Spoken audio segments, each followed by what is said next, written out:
অনেকে নিজের অবস্থান নিয়ে সুখী না, এরকম আছে না নাই?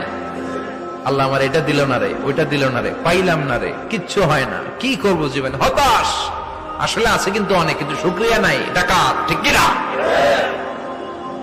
নিজের অবস্থান নিয়ে সুখী না, কিন্তু অনেক লোক আছে তারা আপনার অবস্থানে পৌঁছতে চায়। তাদের দিকে তাকিয়ে দেখেন, আপনি যে অবস্থানে আছেন এই অবস্থানে পৌঁছাটা অনেকের কাছে স্বপ্ন। তারা প্রতিনিয়ত সংগ্রাম আর স্ট্রাগল করে যাচ্ছে আপনার অবস্থানে পৌঁছতে, আর আপনি এটা নিয়ে সন্তুষ্ট না। শেখ সাদির নাম শুনেছেন? বালাগাল উলা কাশাফাত দুজা, এই কবিতাটার রচয়িতা ইরানের বিখ্যাত এক কবি। উনি একবার আর্থিক সমস্যার মধ্যে দিয়ে সময় কাটাচ্ছেন, টাকা নাই, পয়সা নাই, পায়ে দেওয়ার মতো জুতা নাই। উনি খুব দুঃখ পেলেন, হায় রে, আমি ইরানের এত বড় কবি, আমার পায়ে দেওয়ার মতো জুতা নাই। দুঃখ ভরা মন নিয়ে রাস্তায় হাঁটতে বেরোলেন। হাঁটতে হাঁটতে হঠাৎ দেখলেন একটা লোক শুয়ে শুয়ে কাঁদছে, ওই লোকটার দুইটা পাই নাই, পাই নাই। উনি সেজদায় পড়ে গেলেন, আল্লাহর কাছে ক্ষমা চাইলেন, আল্লাহ অনেক দিয়েছ, শুকর আলহামদুলিল্লাহ।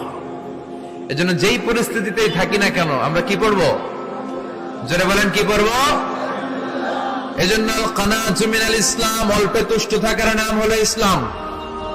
সম্পদ লাগবে কিন্তু সম্পদের পাহাড় লাগবে না, ঠিক কিনা?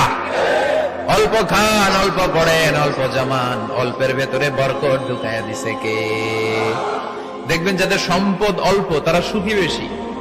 জরিপে এটা দেখা গিয়েছে, অনেক সার্ভেতে এটা এসেছে, যারা সম্পদশালী এরা দুঃখী বেশি, এদের দুঃখ বেশি, টেনশন বেশি।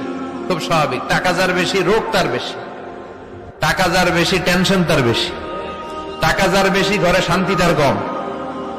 আছে না নাই? ঘরের ভেতরে অশান্তি, ছেলে কথা শোনে না, ছেলে টানে গাঞ্জা, মেয়ে করে পরকিয়া।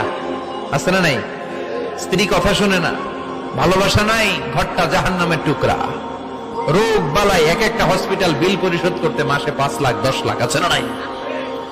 কিছু খেতে পারে না, ডাক্তার একেবারে ডায়েট মেনু বেঁধে দিয়েছে।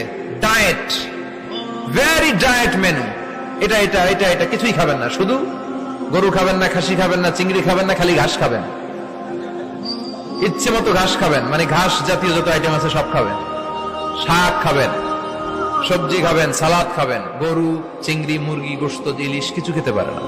তাহলে রোগ বেশি, খাওয়ার মজা নাই, ঘরে সাংসারিক শান্তি নাই, খালি ব্যারাম আর ব্যারাম, ঠিক কিনা? কিন্তু সম্পদের পাহাড় ঘটেছে। আর অল্প যারা খায়, অল্প পড়ে, রিক্সাওয়ালা, কুলিওয়ালা, অল্প বেতনের চাকরি, কিন্তু হক হালালি মেনে চলে, দেখবেন শান্তি আছে অনেক।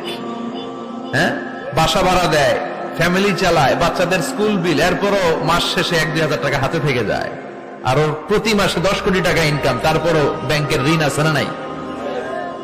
সুখ কারে বলে? কিভাবে আপনি সুখকে ডিফাইন করবেন? সুখ তো টাকায় কিনা যায় না, শান্তি টাকা দিয়ে হয় না, শান্তি দেওয়ার মালিককে। শান্তি আছে অল্প খেয়ে শুকর করার মধ্যে, শান্তি আছে আলহামদুলিল্লাহর মধ্যে। চিল্লায় বলেন, ঠিক কিনা? এজন্য অল্প খাবো, অল্প পড়বো, অল্প জামাবো, অল্পের ভেতরে বরকত দিয়েছে কে? দেখেন, ধনী ভাইরা খেতে পারে না, কিন্তু রিক্সাওয়ালার কি সমস্যা হয়? রিক্সাওয়ালারা সব খেতে পারে। কুলিওয়ালা, দিন মজুর, এরা একেবারে স্লিম, সুঠাম দেহি, মেদহীন পেট, পেটে কোনো মেদ নাই, ভুড়ি নাই। আর কোটিপতিদের মেদ আছে না নাই? এত বড় বড় পেট, ঠিক কিনা? আমাদেরও পেট আছে, তবে হালাল পেট, এটা হারাম টাকা দিয়ে এই ভুড়ি বানাই নাই আমরা। ছেলে বলেন, ঠিক কিনা? রিক্সাওয়ালা, কুলিওয়ালা নিজেও নামাজ পড়ে, বউও নামাজ পড়ে, বাচ্চাটাও নামাজ পড়ে, রিক্সা চালায় আর জিকির করে লা ইলাহা